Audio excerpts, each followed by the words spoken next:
जगदीश जी 45 साल के हो चुके थे। एक दिन उनकी पत्नी चल बसी। उन्हें जाने वाले सारे दोस्त और रिश्तेदारों ने उनसे कहा कि फिर से घर बसा लो, फिर से शादी कर लो। जगदीश जी ने कहा कि मुझे जरूरत नहीं है। मेरी पत्नी का दिया हुआ सबसे बेहतरीन तोहफा है मेरे पास, मेरा बेटा। उसे सफल बना पाऊं, मेरा जीवन अपने आप सफल हो जाएगा। जगदीश जी ने उसे अच्छे से पाल पोस कर बड़ा किया। बड़ा हुआ तो उसकी धूमधाम से शादी भी की। अपना वेल सेट बिजनेस अपने बेटे के नाम कर दिया और खुद रिटायर हो गए। 1 साल हुआ होगा इस बात को, और एक सुबह जगदीश जी थोड़ा जल्दी अपना नाश्ता करने बैठे हुए थे। उन्होंने कहा अपनी बहू से कि बेटा, ये पराठे थोड़े रूखे सूखे लग रहे हैं, थोड़ा सा दही मिलेगा क्या, 1 कटोरी भर, अगर है तो। बहू ने साफ कह दिया कि पिताजी, दही तो बिल्कुल नहीं है।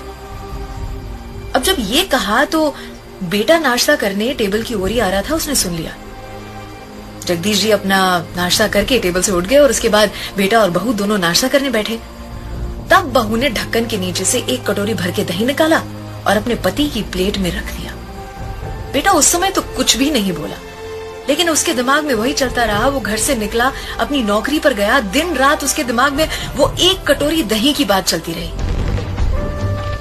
दूसरे दिन उसने अपने पिताजी से कहा, पिताजी चलिए, हमें पंडित जी के पास जाना है, आपकी शादी की बात कर आया हूं, आपकी दूसरी शादी।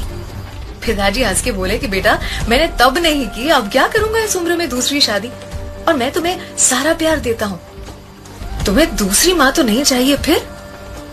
बेटे ने कहा कि पिताजी, ये मैं अपनी दूसरी माँ लाने या आपके लिए दूसरी पत्नी लाने के लिए नहीं कर रहा हूं, ये मैं इसलिए कर रहा हूं ताकि आपको अपने हिस्से का 1 कटोरी दही रोज बराबर मिलता रहे। कल से मैं और मेरी पत्नी एक किराए के घर में रहने जा रहे हैं और मैं आपकी ही ऑफिस में काम करूंगा, पर एक कर्मचारी के तौर पर। पगार मिलेगी मुझे ताकि मेरी पत्नी को 1 कटोरी दही की कीमत सही से पता चले। अर्थात माता पिता आजीवन अपने बच्चों के लिए एक डेबिट कार्ड बनने को तैयार होते हैं। बच्चों को कब अक्ल आएगी कि वो माता पिता के लिए आधार कार्ड तो बने। वो कहते हैं कि पहला प्यार कभी भुलाया नहीं जा सकता, फिर लोग माता पिता को कैसे भुला देते हैं।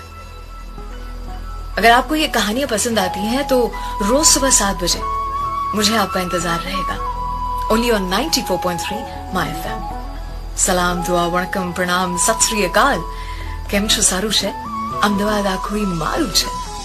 अर्चना की ओर से